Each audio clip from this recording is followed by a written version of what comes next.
All right, everybody.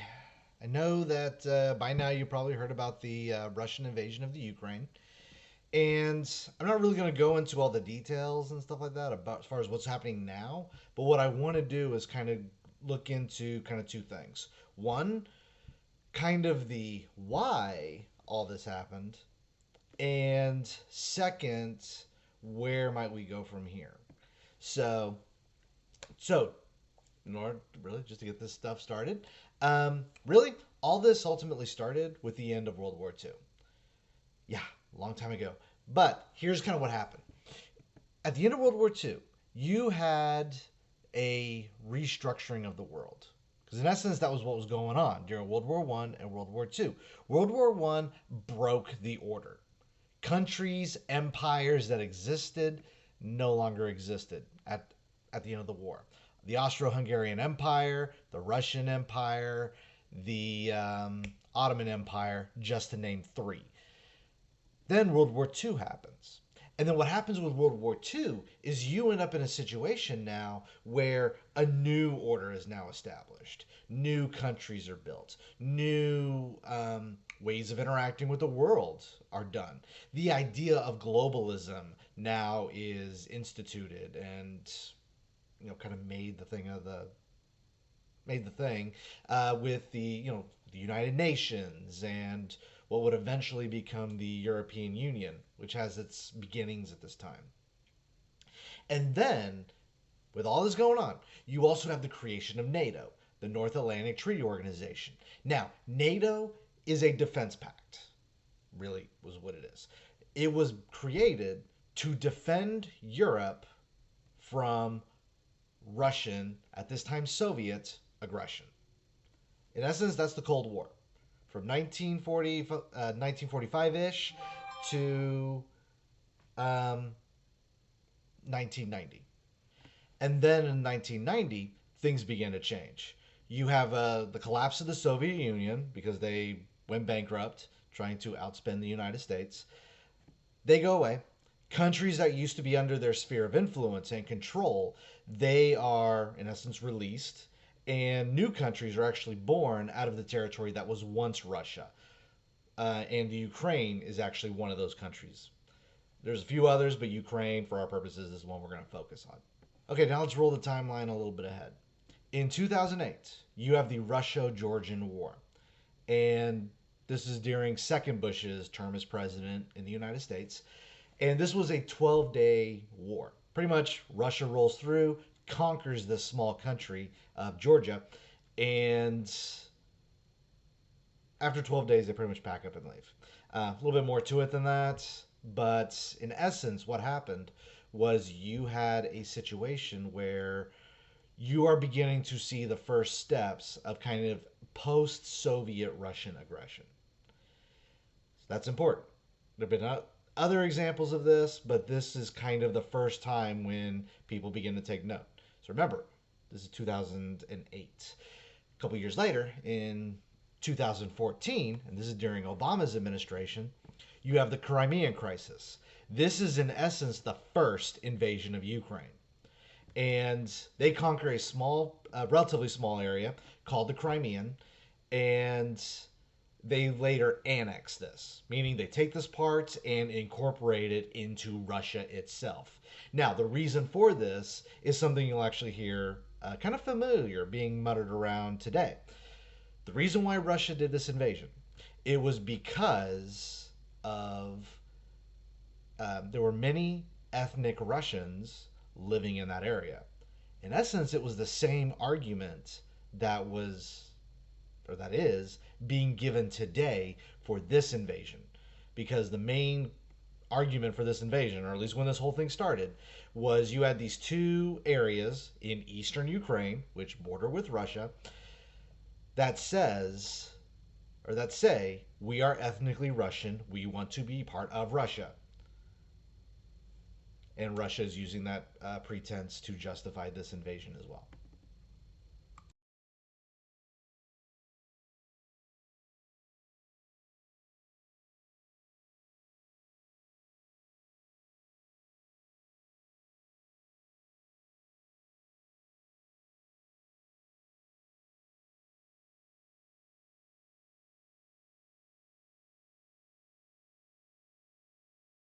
Now, remember, you have NATO. NATO still exists. Even though technically the Soviet Union is no longer there and has been replaced by the Russian Federation, you still have NATO. NATO exists, even to this day, to be a deterrent to Russian aggression on the European continent. That's why, again, that's why NATO exists. So, in the face of Russian aggression in two attempts, now three, um, you have these aggressions. NATO has not really done anything about it. Now, I'm not going to say NATO should do something, should not do something. I'm not going to debate that. But the important thing to remember is this: you have an alliance. This alliance is created to fulfill a specific purpose. And thus far, it has not done that. That is the important thing I want you to keep in mind. Because, yes, it is important to also note Ukraine is not a member of NATO. That is true. But the reason for it is really because of this. Ukraine, right before the Crimean invasion, did actually petition to be a member of NATO. And when they did that, Russia then actually threatened invasion. The reason why Putin threatened this is because he did not want, in his words, and I'm paraphrasing, he did not want a NATO member sitting on his doorstep because he said that would actually be a prelude to attack. That was his justification. I'm not saying he's right or wrong. I'm just, again, trying to lay out the facts as best as I can. It's also really important as well to note that the Scandinavian countries that are to the north, Finland, Sweden, Denmark, two of those countries are not members of NATO. With recent events, they are looking to join that, and they are receiving similar threats from Russia right now. It's good to note that. It's also important to note that all these countries, the Ukraine and the Scandinavian countries, do have a history of conflict with Russia. So, like for example, if you want to look into this as far as Ukrainian history go, look up the Holodomor. Just imagine the Holocaust, but worse. In essence, it was. And as far as the Scandinavian countries, look up the Winter War. Those were times when Russia / Soviet Union, they have invaded those countries before, and they've been fought back multiple times. But these are, again, some things to kind of keep in mind as this situation continues to unfold. Now, with that historical stuff kind of out of the way, kind of in moving more into the current event stuff, why is all this stuff happening? Few reasons for it, actually many reasons for it. I'm only going to touch on a couple of them. And here's the first thing to kind of keep in mind is to understand what NATO is. It's a military alliance, yes. How is it structured? Best way to think about it is you got to think about it like a pyramid. At the very top of the pyramid, you have the United States. Largest economy, best equipped, trained military, yada, yada, yada, all that good stuff. But the U.S. is the linchpin to NATO. It's the strong man that all the other countries lean on. That is an important thing to think about. And remember, right below the United States, you have other larger, stronger European nations, not on par with the United States, at least on their own, but they're kind of like the main partners in it all. Germany, France, the UK, Poland, Italy to a certain extent. Those larger countries with larger economies and thus able to field a larger military, they help really fill out the rest of NATO. And then below them, you have all the really small countries, Greece, Lithuania, those sorts of countries, smaller countries, smaller economies, not able to field as large of a military, but they're still part of this overall alliance. So you have the big guy in the U.S., the big guys with the France, Germany, those guys, and then you have all the little guys that are there for protection and stuff like that. So that's kind of important to think about because pay attention to current events. has the United States been at the forefront of all this? That is an important question to answer. Because the answer is actually no. For the most part, the United States has been taking a backseat to all this. Germany and France have actually been at the forefront in the negotiations and everything. So, so hear me. You have this alliance. The big guy that's supposed to hold it together is not holding it together. The United States. Now you have not to be harsh about it, but you got the second string up now. Each one of these countries has their own agenda. They have their own needs, wants, those kinds of things. Poland has its own certain set of strategic concerns. Germany has its own set of strategic concerns. So does Great Britain. The United States served as the unifying factor. Now this unifying factor is not in the picture. It's sitting in the back, saying things here and there, but it's not really having a big influence. Before the invasion, France was actually taking point in trying to negotiate a peace before the shooting started.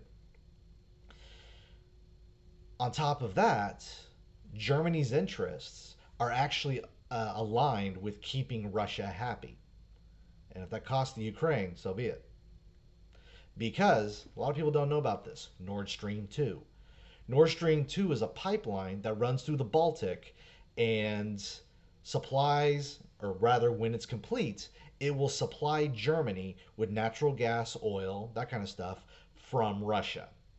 Now, this pipeline was actually, in essence, canceled during the Trump administration because when Donald Trump took office in the United States, he levied sanctions against Russia, specifically the Nord Stream 2 pipeline, which in essence shut down all construction of it. 4 years later, Joe Biden becomes president. One of the first things he does is he issues executive orders lifting those sanctions that were halting its construction. So right now, Russia is back to producing that oil or producing that pipeline. Meanwhile, Joe Biden shuts down the Keystone pipeline in the United States. Now, whatever you think about Trump, whatever you think about Biden is actually immaterial at this point. The reason why I bring this up is that there are things that led to this, and there are geostrategic concerns.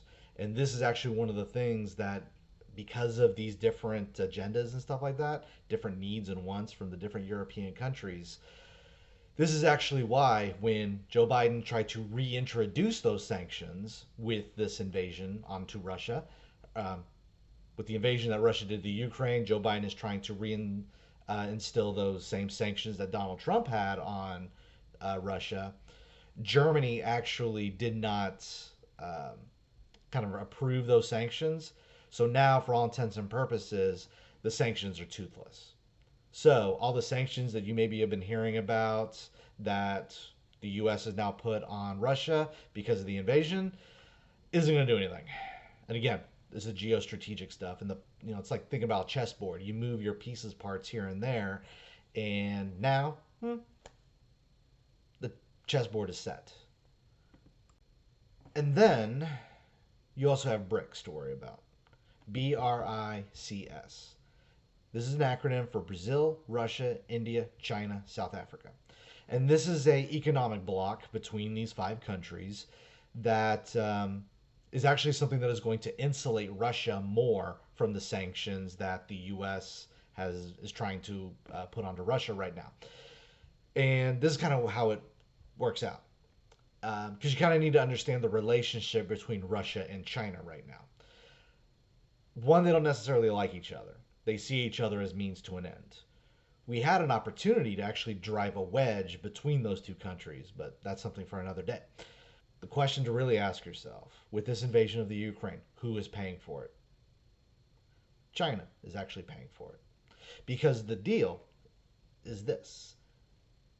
Russia has natural gas. They have oil. They have fossil fuels. China needs natural gas, fossil fuels, oil. They need it because China is trying to grow their economy. They need that fuel to, pardon the phrase, fuel the growth. So Russia is now selling, or has been selling this natural resource to China in exchange for money that they are now using to uh, fund their war in Ukraine. This is why, if you really want to hurt Russia right now, those sanctions that they're trying to put onto Russia, they need to be put onto China. But that's not going to happen anytime soon for reasons that I'm not going to go into right now. Because again, China is the money, Russia is the muscle. And that is an important dichotomy to understand. So that's that BRICS alliance. And that is another player that's kind of involved in all this that I doubt you're hearing on the news. I've kind of been trying to keep an eye out for it, and I've heard zero mention of this because everybody's so focused on Ukraine that they're not really looking at the larger picture. And this larger picture is, in essence, what's going to happen with Taiwan. Because when Russia launched their invasion of the Ukraine, China has done a couple things. One, they're violating Taiwanese airspace a bit more brazenly than they usually do, and they're always doing it. But they're doing it more brazenly now. And Xi Jinping, the leader of China, is he came out with a statement saying that Taiwan is another Ukraine. China wants to invade Taiwan. Reasons for it go all the way back to the Chinese Civil War between the nationalists and the communists, Chiang Kai shek versus Mao Zedong. If you want me to go into that story in a little bit more detail, let me know in the comment section. But Taiwan is now under threat. Why does this matter? Well, it matters because mainly two things. One, US has promised to defend them, so is Japan. And Taiwan is one of the world's largest manufacturers of microchips. These are those chips that make technology possible, ranging from your cell phone to your computer to everything else. And so think about it. And if you watch any of my supply demand videos, think about that. If China invades Taiwan, takes control of Taiwan, what happens to the price of microchips? They go up. So, in essence, what happens is two things. China invades Taiwan, takes it over, your technology becomes more expensive, meaning economic issues, even here in the United States. Because technology, specifically microchips, and oil are the two things that make the modern economy operate. If you don't have those two things, you're in trouble. Even people who are saying, oh, solar power is the way to go, you need the microchips to make that happen. Now, another player that's kind of being involved in this as far as the Taiwanese side of things is Japan. They did sign, they do have an agreement with Taiwan. It's not technically anything official, but Japan many times has made a statement or made statements saying that, they value Taiwan, they like them, they love them, they want more of them type stuff. And a lot of people don't know this. Japan actually has the world's fifth largest military right now. They are they have been quietly for decades, mainly because of the threat that China poses to them as well. They have been quietly building up their military. And if I remember correctly, I might be wrong on this. If I'm wrong, let me know in the comments. If I'm right, let me know in the comments. I believe that they have actually amended their constitution to allow them to expand their military. So now we come down to the end game. And what is the end game? Because again, as this stuff unfolds, I have seen people range from, we're all going to die in nuclear fire, Fallout 4 mode with ghouls, and it'd be cool if we had some power armor. That kind of talk, all the way to we don't even know what's going to happen type deal. Like people are just confused. They don't know. A lot of my students, when I was talking to them today about it, really, they had questions about what was going on. This is ultimately kind of the end game of all this. And this is something to kind of remember. The world as we understood it is ending. This is actually a normal cycle because every 80 to 100 years, give or take, you have a kind of a realignment of things. There's a book that kind of goes into this. It's called The Fourth Turning. I have read parts of it. It's a pretty good book. Need to pick it up and finish it. But in essence, what it says is this. Civilizations, they go through a cycle. And a good way to think about it, it's spring, summer, fall, and winter. Spring, everything's new and vibrant and all the other stuff. Summer is the glory days. That's the sometimes the golden age, as they call it. Then you have fall. This is kind of a civilizational decline. And then you have winter, where civilization dies. Now, this does not mean everybody dies. I'm not talking about that. What I'm talking about are, in essence, the institutions that have, in essence, existed during this time. So, like, for example, with the media right now, media is not liked right now. Everybody looks at the media and, they lie, they exaggerate, they tell falsehoods, all that other good stuff. That is actually a sign of winter, civilizational winter. Now, what will happen as far as the media goes, and if the model holds, what happens is eventually the media, as we understand it, will crash. It will die. And something new will come along and replace it. This is what we see. Like right now, what we're doing right now is actually a sign of this. Me posting my thoughts online. In essence, I have become part of the media. I have become part of the new media, but not a media that is governed by, big institutions, CNN, alphabet networks, but by a new paradigm of independent content creation. That's part of it. And I'm just a small little speck in a very big pond, and that's fine. But this is the same thing with countries. Because as the institutions, things like NATO, things like the EU, but again, think about it like NATO. Just focus on NATO. NATO was created to be a deterrent to the Soviet Union. That was why they were built. That was why it was created. And up for the past couple of years, it has failed in that. So, what do people do when something breaks? Whether it be a car, toaster, military alliance. You throw it out, you build something new, or you get something new that will meet your needs moving forward. That's ultimately what happens. And this is ultimately what's happening right now because those structures of the world, the borders, the politics, all of that stuff, it is not prepared to deal with the challenges that are coming up. Economic challenges, social challenges, all that stuff. And now those very systems are beginning to break down because they're not prepared for what is coming. The important thing, this is perhaps the most important thing to take away from all this, what will take its place? And that is why it is incumbent on all of us, me, you, everyone, to know what's going on and then to get involved in what's going on. Because, for example, right now in the United States, we have midterm elections, or actually primaries for midterm elections. It's always politics. But people vote. People don't know what they're voting over. They don't know. They vote DRI, elemental P, whatever. But they vote on not knowing the issues. That's a problem. That is why one of the things we have to do is, again, get engaged and really learn what's going on. Not just in essence, the dogmas of yesterday, but what is really going on now. And again, what makes CNN so special? What makes Fox News so special? What makes the New York Times so special? They could be lying to you the whole time and you wouldn't even know it. But it sounds good. So that's why this is actually the end game. Again, it's not necessarily about Russia. It's not necessarily about Taiwan. It's not about the Ukraine. It's not even about the United States.